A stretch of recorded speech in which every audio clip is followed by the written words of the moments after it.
በክርስትናም በክርስቶስም ጥያቄ አለኝ። ሃይማኖት ድራግ ነው፣ አደንዛዥ እጽ ነው ሲል የነበረው ኢየሱስ ራሱ እኮ ስለዚህ ጉዳይ ምንም አላለም። በቃ ያው ተጨቆኑ እንደማለት ነው።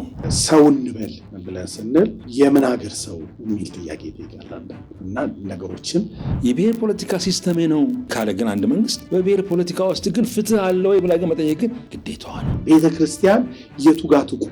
ከየትኛው አቅጣጫ ነህ አንተ? ያው በዓለም ላይ ያለው ሶስት ነው እንግዲህ ያለው ኦርቶዶክስ አለ፣ ካቶሊክ አለ፣ ፕሮቴስታንት ይልና ፕሮቴስታንቱ ግን በጣም ሰፊ ነው። ስለዚህ የፖለቲካ ቁመና ምንድን ነው አሁን ብዬ ብልህ አካሄዱ የሚስማማኝ በመጽሐፍ ቅዱስ ተረጓጓው የሚስማማኝ የሉተር አስተምህሮት ነው። ስለዚህ ጠቦ ሲመጣ ሉተራዊ ነኝ። ለምሳሌ ሌላ ሃይማኖት ያለው ሰው ወደ መሪነት ቢመጣ ሙሉ ሃይማኖቱን በዛ ውስጥ እናደርገዋለን። አንዳንዱ በጌታ ከሆነ ይበቃል ምናምን ይላል። እንደሱ ብሎ ነገር የለም። ሁሉም የየራሱ አተረጓጉም አለው። ስለዚህ አተረጓጉሜን ፈልገዋለሁ። የት ነበሩ እስከ ዛሬ? አሁን ተነስተው መጥተው ሄድና አባዱላን ጠይቅ ይላል። እዚህ ውስጥ ራሱን የት ጋር አድርጎ እንደሚያወራ አይታወቅም የሚል አለ። አዎ ልክ ነህ። እኔ ራሴን ወጣ አድርጌ ነው የጻፍኩት።